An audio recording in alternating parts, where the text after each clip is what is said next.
This was the MVP rankings on the 23rd of March. At 7:10 p.m., Victor Wembanyama was about to play his 60th game this season against Miami. By 9:07, the Spurs blew out the Heat with Wemby dropping 26, 15, and 5 blocks. But the MVP ladder didn't change. At 9:51 p.m. after Wemby finished his post-game interview, the MVP rankings completely shifted. Wemby knocked Shea off a position he had held for 9 weeks straight. Wemby obviously recently stated his case for why he should win. What would your points be? I mean, I never did that, so I'm not the one voting, so that's it. That's all I gotta say. There's been chattering on behalf of other players. Would you like to chatter on behalf of yourself? Nah, I'm good. I let my game do the talking. I don't think Wemby is one of the 10 best offensive players in the sport yet. I still don't like that it felt like he's trying to give his reasons why or persuade somebody why he should be MVP. I also say that he's not the MVP this year. SGA is. Hats off to both of them, but I still got SGA ahead for now. I don't like that he keep pleading and begging for it. I don't think he's done enough to surpass Jaylen Brown or Cade Cunningham for MVP. This young man is getting dangerously full of himself a little prematurely. Yeah. He has not played enough. He still hadn't played one single playoff game in his life. And SGA is getting my vote. But Shai Gilgeous-Alexander is going to win Most Valuable Player, run away. But what exactly did he say that pushed him to the top of that list? What are your 3 campaign speech items? 3 arguments? Yeah. My first one would be that defense is 50% of the game because I believe I'm the most impactful player defensively in the league and that it is undervalued so far in the MVP race. Is defense really undervalued for winning an MVP? Looking back at the last 45 MVPs, the 90s stand out as the era that valued two-way players the most. But over the last 5 years, defense has barely been part of the conversation. A lot of people make the argument that defense already has its own award, so the MVP should naturally go to the best offensive player in the league. He mentioned defense. I feel like the MVP is not a defense award. That's the defensive player. When you look at the MVPs, it's more of the offensive side. That argument has some logic to it, but if offense is the only thing being considered, then the league should rename the award to Offensive Player of the Year. Second argument would be that we almost swept OKC in the season, and we dominated them 3 times with their real team and 4 times with more rotation players. Right before the 2026 season started, every media outlet had written the Spurs off as a borderline playoff team, but they saw the Thunder as a potential dynasty. Through the first 25 games, OKC had only lost 1 game. They were looking to break Golden State's historic 73-9 record. Everything was going well for the defending champions. That is until they met Victor Wembanyama.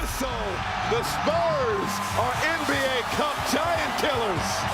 Winning against a team like this, it's a collective effort, and it's not an easy thing. I mean, that's only the second loss of this season. It means something. Now, I would like with my teammates to introduce a little new tradition. Go ahead.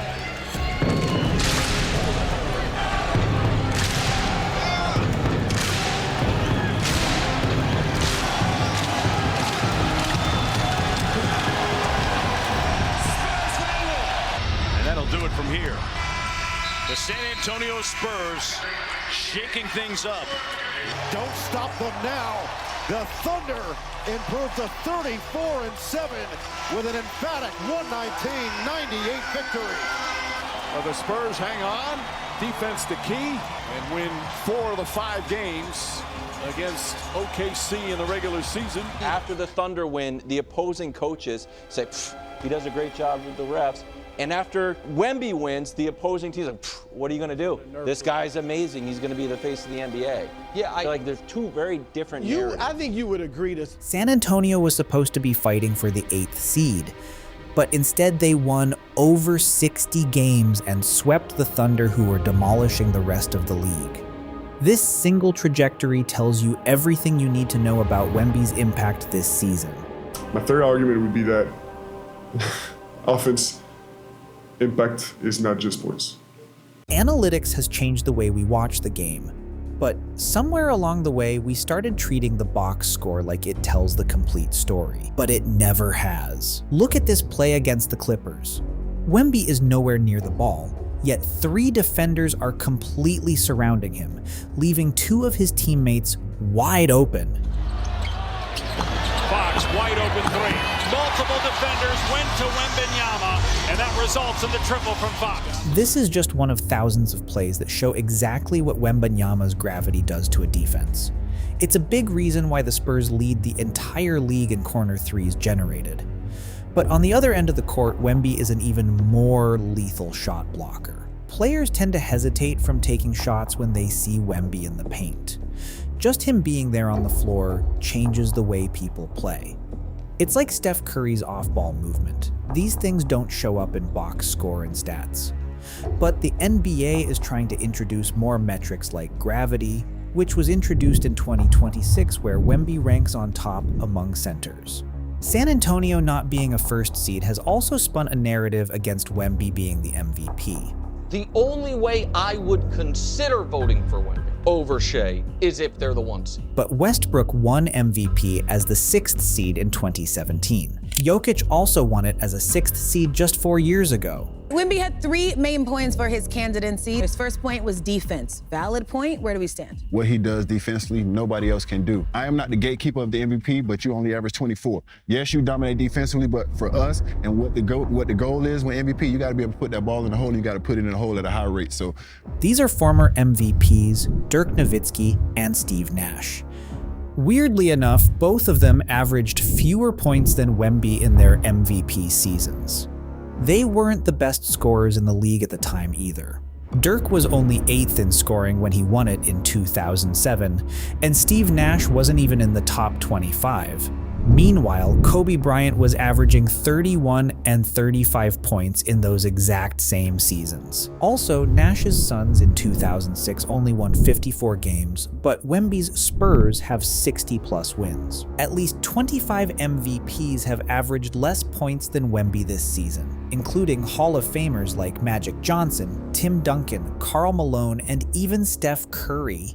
But the biggest criticism has been his minutes. Wembanyama has played fewer minutes than any other MVP contender this season. The fact that LeBron James, at 41 years old, has spent more time on the floor than him tells you just how limited his minutes have been. But Wemby has been dominant on both ends of the floor. Playing fewer minutes than every other candidate in this MVP race doesn't hurt his case. If anything, it only strengthens it. But in the middle of all this MVP chatter, there is another record quietly being overlooked. We have seen a unanimous MVP before. We have seen multiple unanimous rookies. But a unanimous Defensive Player of the Year has never happened in the history of this league. Ben Wallace came the closest in 2002, missing out on the unanimous honor by just 4 first-place votes. But this season, Wemby is in a position to do just that, and if he gets there, he becomes only the 4th defensive player ever to average at least 24 points, joining MJ, Hakeem, and Giannis. Ironically, they are also the only 3 players in history to win both the MVP and the Defensive Player of the Year in the same season. The Spurs are viewing the regular season as a ramp-up period for the playoffs. And we've known Victor Wembanyama, he dealt with an injury in December that sidelined him a few weeks. And so they're going to be intentionally careful with him anytime he has multiple injuries over the course of a season. Come playoff time, you know it's going to be hard to keep Victor Wembanyama off the court. But none of these arguments ultimately decide anything because the MVP is a media vote. Media members can vote however they want. Most will look at offense, some might consider defense, and a few won't vote for a player simply because they don't like them. Consider the fact that up until 2025, Academy Award voters were not required to watch the nominated films before voting. A large number of them admitted to not have seen the films before voting. We're talking about 5 films per category on average, and those voters didn't care to watch the films before voting for a winner. So, how many NBA media members would genuinely watch 82 games before deciding who the MVP is? Points and assists are easy to see, but things like defensive gravity or shot deterrence require a level of attention that not every voter is bringing to the table. Now, whether it's fair or not is a conversation for another time, because the MVP has mostly been a popularity contest. So, who do you really think is MVP this year?